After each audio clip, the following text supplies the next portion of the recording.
Loendus suurele eskalatsioonile lõpeb täna õhtul kell 20:00 ja Iraani režiim kasutab ellujäämiseks kõige rängemat sõjakuritegu.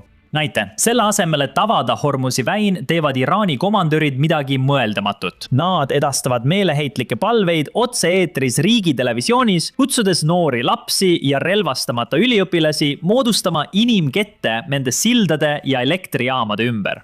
Mullad on valmis ohverdama Iraani tuleviku ainult selleks, et mitte kaotada oma võimu. Enne kui me sellesse kõigesse süveneme, vaatame üle, mis juba toimub. Üks suurimaid rünnakuid toimus täna hommikul. USA sihtmärgiks oli Iraani Kargi saar. USA ründas öö jooksul 10 sõjalisi sihtmärke nagu punkrid, radarijaamad ja laskemoonalaod. Ükski saarel asuv naftataristu ei saanud kannatada. Komandör ütleb, et see jäeti meelega puutumata. Rünnak pidi olema sõnumiks. Sõnumiks on see, et USA võib soovi korral hävitada Iraani naftamajanduse. Näete, naftamajandus on režiimi suurim nõrkus. IRGC kogu rahastus sõltub naftatuludest, mida nad saavad. Sihtmärgistatud rünnakud Iraani energiarajatiste vastu võiksid avaldada tugevat survet nende suutlikkusele jätkata. Siin on rohkem üksikasju. Üks Iisraeli kõrgem kaitseametnik ütles mulle just praegu, et islamirežiimi suurim nõrkus on energia. Nad kirjeldavad Iraani energiasüsteemi kui Islaamivabariigi Achilluse kand, sest umbes 50% Iraani SKP-st põhineb nende energiaprogrammil. Ja see on osa põhjusest, miks president suunab oma ähvardused Iraani sisesele energiataristule. President mõistab, et Iraani režiimi puhul hoiavad seda režiimi vee peal 2 asja. Nende energiataristu, mida kasutatakse raha suunamiseks IRGC-le ning relvad, mida praegu kasutatakse USA vägede ja liitlaste vastu kogu piirkonnas ja naftataristu. Ja nagu Fox saab kinnitada, sihtisid 10 USA õhurünnakud öö jooksul Kargi saart, kus tuleb 90% Iraani nafta ekspordist. Asuvad. See annab aimu, et Ameerika Ühendriigid soovivad taas Iraani režiimile viimast hoiatust anda. President saatis just hetk tagasi True Socialis Iraani režiimile viimase sõnumi. Üks asi, mida ma tahan selgitada, sest näen, et inimesed saavad sellest pidevalt valesti aru. Kargi saar ei tooda 90% Iraani naftast, see lihtsalt ekspordib 90% sellest. Nafta toodetakse üle kogu Iraani, täpsemalt lõuna-lääne Iraanis ja teistes naftaväljades, mis neil üle riigi on. Seejärel viivad torujuhtmed nendest naftaväljadest ja rafineerimistehastest Kargi saarele. Seejärel saavad nad saarel kas nafta hoiustada naftahoidlates või laadida selle otse tankeritele. Praegu on ainult sellel saarel võimalus laadida naftat väga suurtele tankeritele. Need suudavad korraga vedada umbes 2 miljonit barrelit naftat. Sellepärast on see saar nii oluline. Iraanil ei ole teisi sadamaid, kus need suured tankerid saaksid silduda. Nii et Kargi saar on ainus koht, nii palju kui mina tean. Ja jällegi, ma võin eksida. Kargi saar on ainus koht, kus režiim saab laadida oma naftat supertankeritele, mis on muutunud ülemaailmse naftamajanduse jaoks nii oluliseks. Kargi saar ise naftat ei tooda, kuid on siiski väga oluline ja kriitilise tähtsusega laevanduse jaoks. Nüüd on USA juba selle saare sihikule võtnud. 13. märtsil andis president Trump välja avalduse, milles ütles, et USA hävitas kõik sõjalised sihtmärgid sellel kroonijuveel. Tol ajal oli sõnum väga selge. Trump ütles seda isegi ise selgelt välja, et USA võiks teha sama Iraani naftataristuga, kuid nad tahavad, et Iraan taastuks pärast sõda kiiresti. Ja just sellepärast ei puutu USA Iraani energiataristut, mis neil sellel saarel on. Nüüd, täna hommikul, eile õhtul, umbes selle ajavööndi ajal toimus veel üks rünnak. Ja ka seekord sihiti ainult sõjalisi sihtmärke. See võib olla sellepärast, et Iraan parandas osa sellest, mis 2 nädalat tagasi hävitati, või leidis USA uusi punkreid, millest nad siis veel ei teadnud. Igal juhul jäeti laadimistokid ja muu energiarajatis puutumata. Seda näeme tegelikult ka siis, kui vaatame saare satelliidipilte. Kõik on endiselt terve, eriti kõik, mis on seotud naftataristuga. See võib aga tulevikus muutuda peamiselt Iraani tõttu. Näite, Iraan ise on alates esimesest päevast sihtinud energiarajatisi ja tsiviilsektoreid teistes riikides. Isiklikult ei saa ma üldse aru, miks Iraan ründab selliseid riike nagu Saudi Araabia, Katar, Araabia Ühendemiraadid, Kuveit ja Bahrein. Nüüd on Iraani väide see, et põhimõtteliselt kasutavad Ameerika Ühendriigid nende riikide baase, et rünnata Iraani ja seepärast Iraan vastabki rünnakutega. Aga see väide ei ole mitmel erineval tasandil loogiline. Esiteks, Iraan ei ründa tegelikult USA baase. Muidugi on nad aeg-ajalt rünnanud USA baase, kuid enamik nende rünnakutest on suunatud tsiviilinfrastruktuuri vastu, nagu sadamad, lennujaamad ja korterelamud. aga veelgi olulisem osa Iraani väitest on see, et Iraan ei ole tegelikult esitanud ühtegi tõendit selle kohta, et USA kasutaks laheriikide õhuruumi või baase. Nüüd väidab Iraan, et nad on saatnud tõendid USA poolt laheriikide baaside ja õhuruumi kasutamise kohta nendele riikidele endile ning samuti ÜRO-le. Aga probleem on selles, et nad pole neid tõendeid kunagi avalikustanud ja minu arvates, kui neil oleks vaieldamatuid tõendeid, teeksid nad need avalikuks.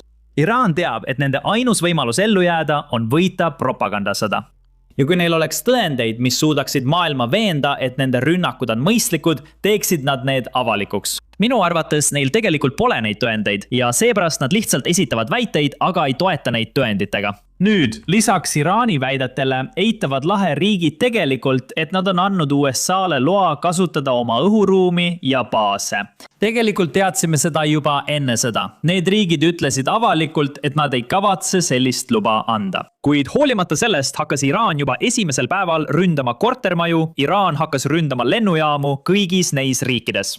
Nüüd tahan ma siin jagada midagi, mida uuriti just eelmisel nädalal. Prantsuse väljaanne France 24/5 läbi omaenda uurimise. Nad vaatasid põhimõtteliselt avalikke pilte ja videoid, mis olid sotsiaalmeediasse postitatud. Ja nad leidsid mõningaid tõendeid, mis näitavad, et Kuveit on lubanud Ameerika Ühendriikidel kasutada seda õhuruumi rakettide väljalaskmiseks. Aga tõendid pärinevad 24. ja 31. märtsist. See on umbes kuu pärast sõja algust. Ja seda me tegelikult ennustasime juba alguses. Kui Iraan jätkab laheriikide ründamist, isegi kui nad alguses ei andnud USA-le luba oma riiki kasutada, siis lõpuks sunnitakse need riigid ikkagi selle loa andma. Mõelge ise, kui teid rünnatakse täiesti ilma põhjuseta, siis te olete sunnitud asuma Ameerika Ühendriikide poolele ja andma neile loa, et Iraan ei saaks seda tulevikus enam teha. Sest see, mida Iraan teeb, on tõeline terrorism. See on majandusterrorism. Põhimõtteliselt tahab Iraan kogu piirkonna maha põletada.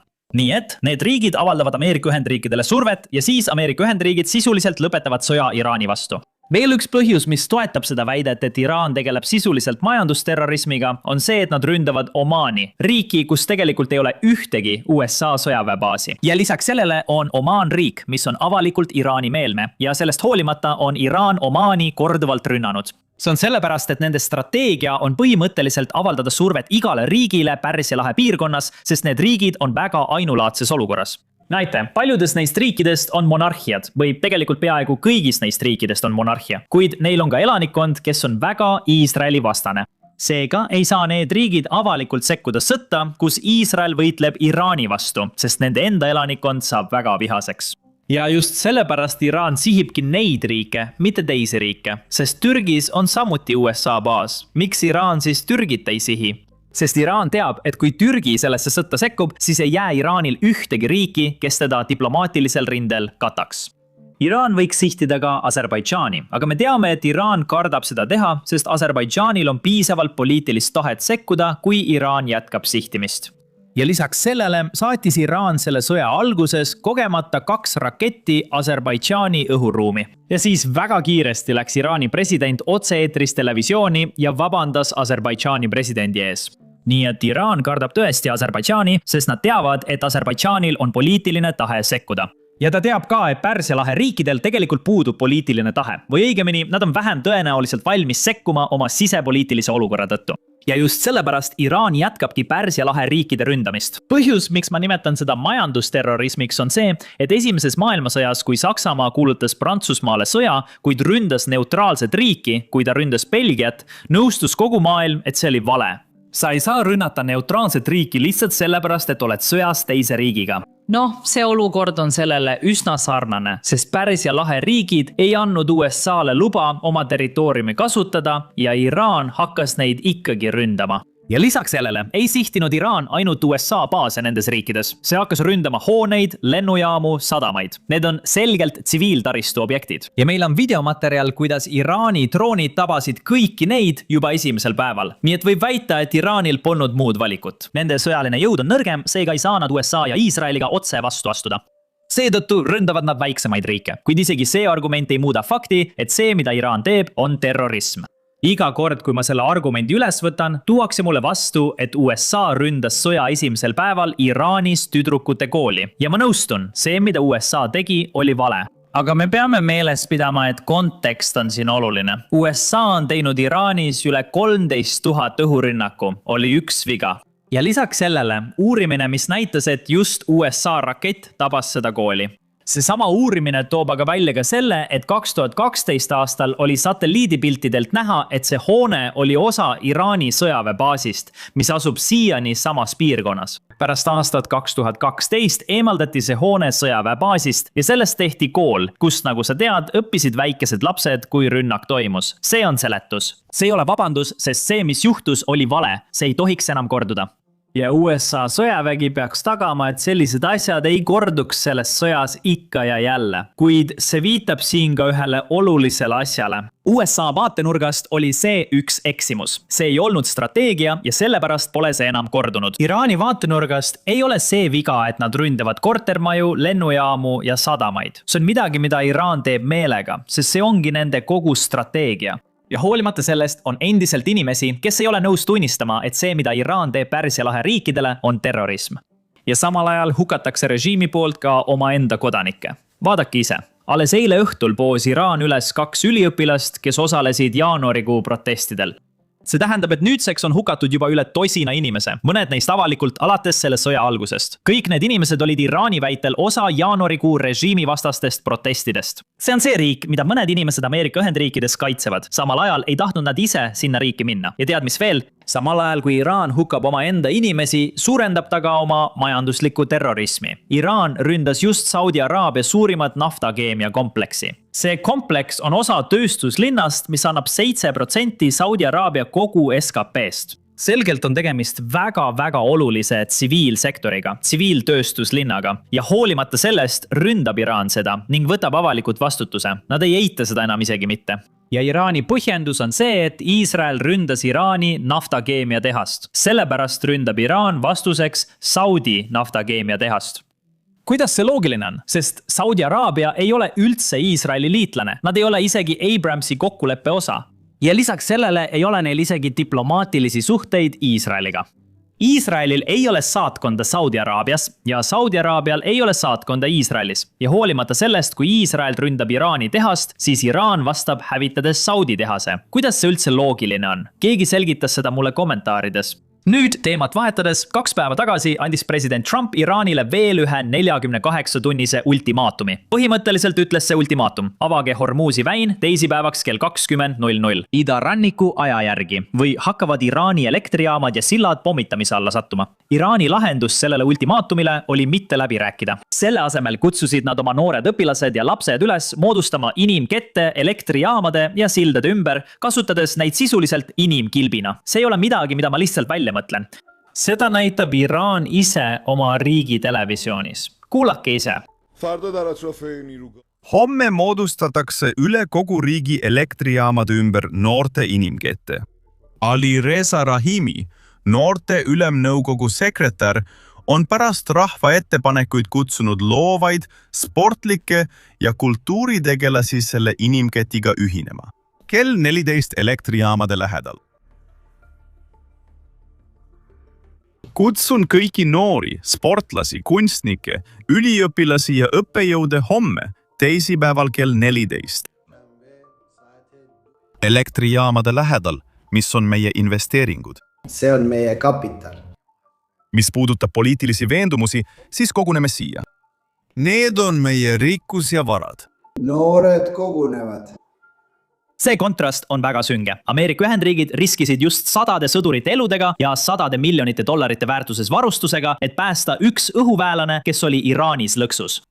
Teisel pool on Iraan, kes on valmis riskima oma noorte, oma tulevikuga ainult selleks, et kaitsta oma elektrijaamu, mis toidavad IRGC-d. Nagu te oma ekraanil olevatest klippidest näete, moodustavad iraanlased juba inimketi nende objektide ümber, mida USA ähvardab. See on taunitav viis sisuliselt igasuguse sõja pidamiseks, kuid just nii on režiim alati tegutsenud. 1980-ndate Iraani-Iraagi sõja ajal saatis Khomeini 14-aastased poisid rindele. Ta andis neile selle võltskaelakee ja ütles, et kui nad Iraani eest võideldes surevad, lähevad nad taevasse. Iraan kaotas 100 000 oma noori tänu ajupesule, milles Khomeini ise osales. Nüüd üritavad nad sama strateegiat uuesti kasutada. ja loomulikult on iseenesestmõistetav, et USA ei tohiks rünnata, kui tsiviilisikud moodustavad sihtmärgi ümber inimketi. Pole tähtis, kui palju tsiviilisikuid Iraan teistes riikides tapab, USA ei tohiks sellele tasemele langeda. Õnneks nende inimeste jaoks, kes ei taha seda rünnakut näha, on olemas mõningaid pretsedente, kus Trumpi tähtajad on põhimõtteliselt edasi lükatud. Siin on Wall Street Journali koostatud graafik, mida jagas president Stewart, kaas-YouTuber, mis näitab, et tähtaeg oli 21. märtsil. Siis pikendati seda 5 päevaks läbirääkimiste tõttu, siis pikendati jälle. Ja nüüd on meil tähtaeg teisipäevaks, ehk siis põhimõtteliselt täna öösel. Aga samas, just täna hommikul andis president Trump uue avalduse, kus ta põhimõtteliselt ütles, et see tähtaeg ei muutu. Kui Iraan ei alusta läbirääkimisi kella 8 õhtul, siis rünnakud toimuvad. Kuulake. Aga ma just lõpetasin telefonikõne presidendiga ja ta helistas ja ma küsisin, kuule, kui sa peaksid sellele tõenäosuse panema, siis kui suur on võimalus, et see lõpeb läbiräägitud kokkuleppega? Ta ütles, et ta ei hakka selle kohta tõenäosus pakkuma, aga ta ütles, et kell 8 õhtul see juhtub. Nii ta ütleski. Ta ütles, et kui me selleni jõuame, siis tuleb rünnak, mida nad pole varem näinud. Praegu jäätas selle juurde. Ta ütles, et kui läbirääkimised täna edasi liiguvad ja midagi konkreetset tekib, siis see võib muutuda. Aga praegusel hetkel ta ei tahtnud sellele tõenäosust anda, kuid ütles, et liigub edasi nende plaanidega, mis meil on. See on väga suur asi ja ilmselgelt arvame me kõik, et ta ütleb seda selleks, et öelda, ärge tehke seda. Ta ütleb, et ta ei taha seda teha, kuid praegusel hetkel jääb ta selle juurde ja ütleb, et see võib olla tõenäoline, kui nad ei tule läbirääkimistele. Üks asi, mida siin selgitada, on see, et kui sa bluffid, pead sa bluffi lõpuni välja mängima. Kui sa hakkad enne lõppu nõrkust näitama, siis sellel pole lihtsalt mingit mõju. Aga siiski, ainult aeg näitab, mis juhtub, kuid loodame, et see on bluff. Et mõista, miks Iraan praegu nii käitub, peame tagasi minema ja vaatama, kuidas Iraan jõudis sinna, kus ta täna on. See ei tähenda ainult 1979 aastasse tagasiminemist, kui toimus islamirevolutsioon. Tegelikult peame minema veelgi kaugemale tagasi, kui 19. sajandil valitses Iraani Qadžaaride dünastia ja vaatama, kuidas tollase valitseva klassi otsused mõjutavad Iraani tänaseni. Tead mis? Just täpselt seda me teemegi oma mitmeosalisel taskuhäälingul, mis just täna välja tuli. Nii et kui sind huvitab Iraani ajalugu ja see, kuidas me tänasesse olukorda jõudsime, siis kindlasti mine ja vaata seda. Saad seda vaadata, kui klikid kirjelduses olevatele linkidele või lihtsalt klõpsad lõppekraanil olevale videole, põhimõtteliselt videole, mis on su ekraanil.